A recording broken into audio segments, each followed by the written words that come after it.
Friends, வணக்கம் and welcome to 2K kitchen.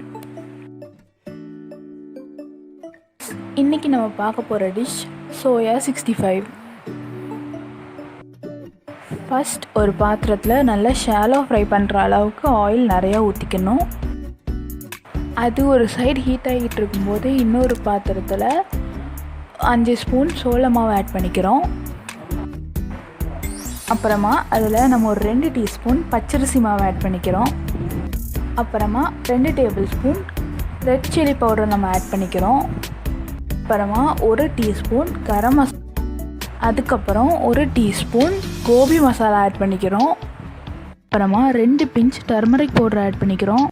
அப்புறமா 3/4 table spoon pepper add, அப்புறமா ஒரு 3/4 டேபிள் ஸ்பூன் முட்டை kurma masala, 4 tablespoon fish fry masala add பண்ணிக்கிறோம். அப்புறம் 2 spoon ginger garlic paste add பண்ணிக்கிறோம். அப்புறமா ஒரு 1.5 ஸ்பூன் சால்ட் ஆட் பண்ணியிருக்கேன். இதில் 2 பிஞ்ச் ஃபுட் கலர் ஆட் பண்ணிக்கிறேன். இதெல்லாம் ஆட் பண்ணதுக்கப்புறம் லைட்டாக வாட்டர் ஊற்றி நல்லா மிக்ஸ் பண்ணிக்கணும். இது நம்ம ரொம்ப நேரம் அப்படியே வைக்கக்கூடாது, ஏன்னா கார்ன்ஃப்ளவர் மாவு கொஞ்சம் சீக்கிரமாக கெட்டியாயிரும். அதனால் கொஞ்சம் சீக்கிரமாகவே தண்ணி ஊற்றி மிக்ஸ் பண்ணிக்கணும். ஏற்கனவே ஒரு பவுலில் நான் கொஞ்சோண்டு வாட்டர் ஊற்றி அதில் கொஞ்சோண்டு சால்ட் போட்டு சோயாவை வேக வச்சுருக்கேன். அதை நல்லா புழிஞ்சு எடுத்துக்கணும். புழிஞ்சு எடுத்த சோயாவை ஒரு சோயா பீஸாக 3 சோயா பீஸாக கட் பண்ணி இதில் ஆட் பண்ணிக்கணும். ஸோ அந்த சோயாவை இதில் ஆட் பண்ணி நல்லா மிக்ஸ் பண்ணிக்கிறோம். இதை நம்ம பண்ணி முடிக்கிறதுக்குள்ளே ஆயில் ஹீட் ஆகிடுச்சு. இப்போது இந்த ஆயிலில் நம்ம இதை ஒன்றா போட்டு பொரித்து எடுத்துக்கிட போகிறோம்.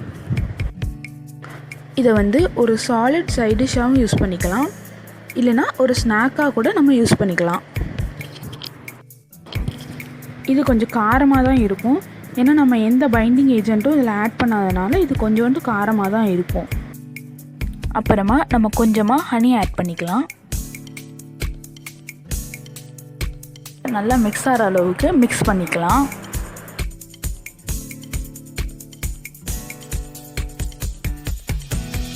ஒன்றா போட்டு பொரித்து எடுத்துக்கலாம். ஒரு 5 மினிட்ஸ் போதும், இது நல்லா வெந்துடும். இப்போ நம்ம டிஷ் சர்வ் பண்ணுறதுக்கு ரெடி ஆகிடுச்சு. ரொம்ப டேஸ்டியாக இருக்கும், ட்ரை பண்ணி பாருங்கள். இந்த வீடியோ இல்லை இந்த ரெசிபி பிடிச்சிருந்தா லைக் பண்ணுங்கள். இதை ட்ரை பண்ணி எப்படி வந்துச்சுன்னு கமெண்ட் பண்ணுங்கள்.